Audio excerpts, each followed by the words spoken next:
You are fine. That's what you tell everyone, isn't it? Someone asks how you are. I'm fine.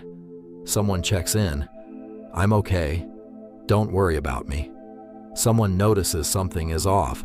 No, really, I'm good. And then you go home. And in the quiet, when nobody is watching, when there's no one left to be strong for, you fall apart. Not dramatically, not loudly, just quietly, in the way that only the strongest people know how to fall apart. Completely contained, completely alone, completely hidden from everyone who thinks you have it all together. And somewhere in that quiet darkness, a question creeps in.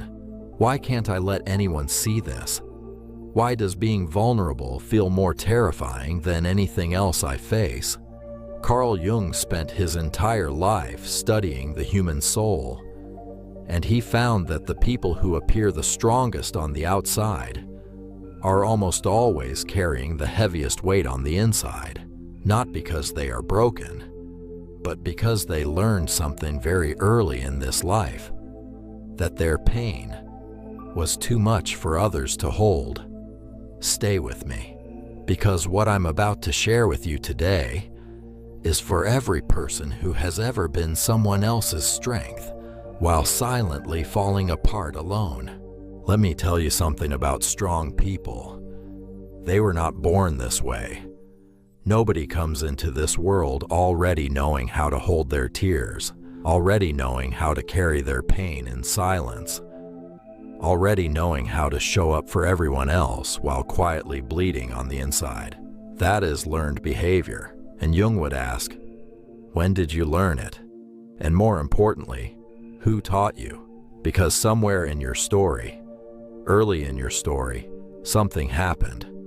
Maybe you were the one in your family who had to hold things together, the one who couldn't fall apart because if you did, everything would. Maybe you showed your pain once, really showed it, and the response you got wasn't comfort. It was discomfort.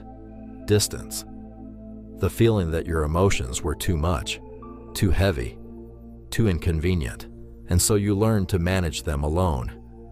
You became the strong one, the reliable one, the one people call when everything falls apart, because you never seem to fall apart yourself. Jung called this the persona, the mask we construct to show the world, the version of ourselves we believe is acceptable, lovable, safe. And for you, that persona was strength, always strength, because somewhere along the way, strength was the only version of you that felt safe to show. Now I want to reframe something for you, because most people who cry alone see it as a weakness, a failure, evidence that something is wrong with them, that they can't connect, can't open up, can't let people in the way other people seem to so easily. But Jung saw it completely differently. He said that the capacity to sit with your own pain, to feel it fully, to move through it without immediately needing someone to fix it or witness it, that is actually a form of extraordinary psychological strength. Most people cannot do this. Most people run from their pain the moment it arrives. They reach for distraction, for noise, for anything that stops them from having to actually feel what they're feeling. But you sit with it, alone, in the dark, and you feel every single bit of it. Jung called this the integration of suffering, the ability to take pain into yourself and transform it, not bypass it, not suppress it, but actually move through it and come out the other side changed.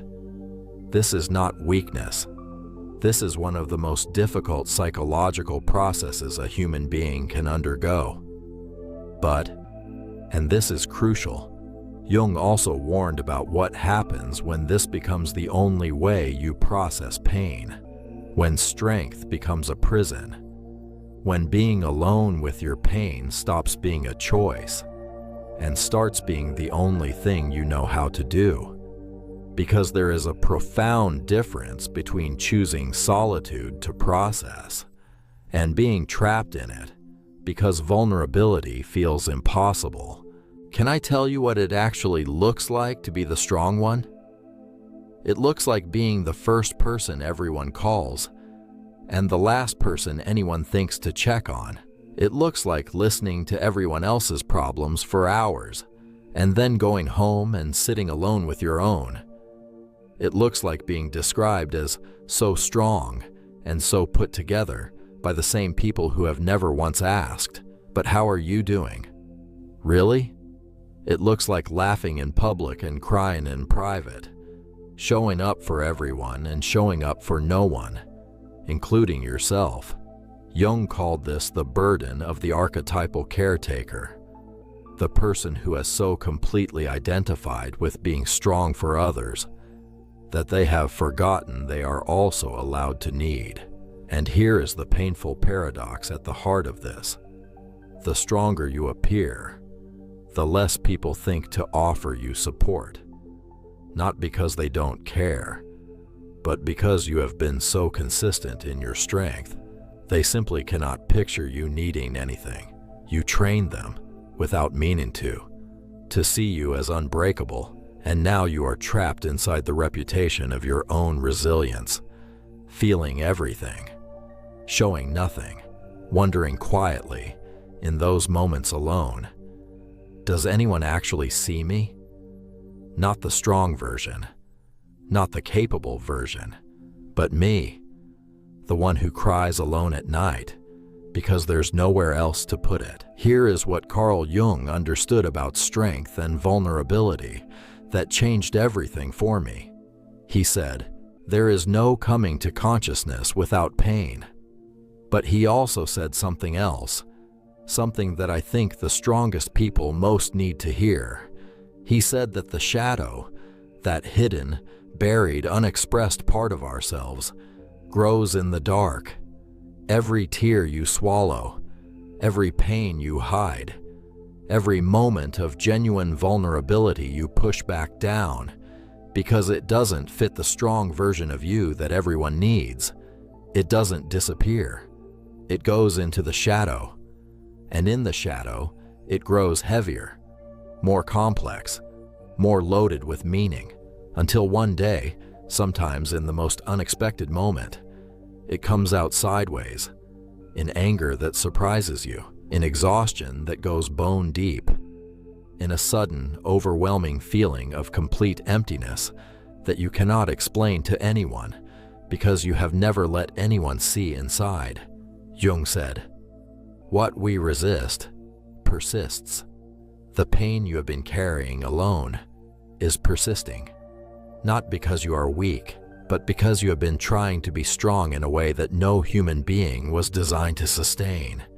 We were not designed to carry everything alone. Even the strongest trees," Jung noted this, "need water from outside themselves, need roots that connect underground to other roots, need the storm to bend them, not because storms are good, but because bending is what keeps them from breaking. Your strength is real. Your resilience is extraordinary, but it was never meant to mean alone. It was meant to mean, I can hold this, and I can also, finally, choose to let someone else help me hold it." I want to give you something today that perhaps nobody has ever given you. Permission. Permission to not be okay. Permission to let someone see the part of you that struggles, that breaks, that doesn't have the answer, that needs, genuinely, humanly needs, support. Not because strength is bad. Your strength is one of the most beautiful things about you. But because real strength, the kind Jung spent his life describing, is not the absence of vulnerability. It is the courage of vulnerability.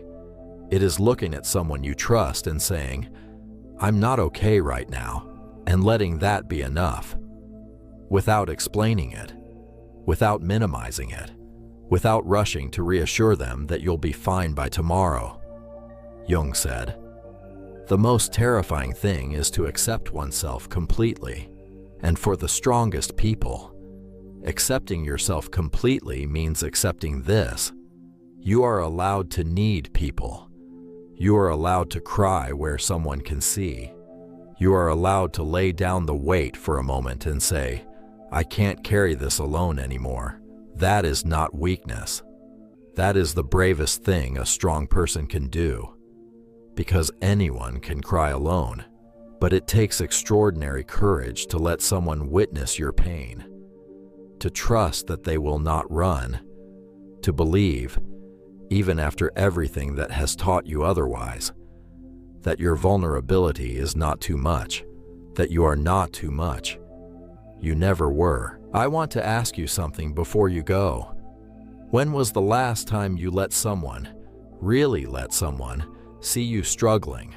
Not the managed version, not the I'm fine version, but the real, raw, unfiltered version of what you are actually carrying right now.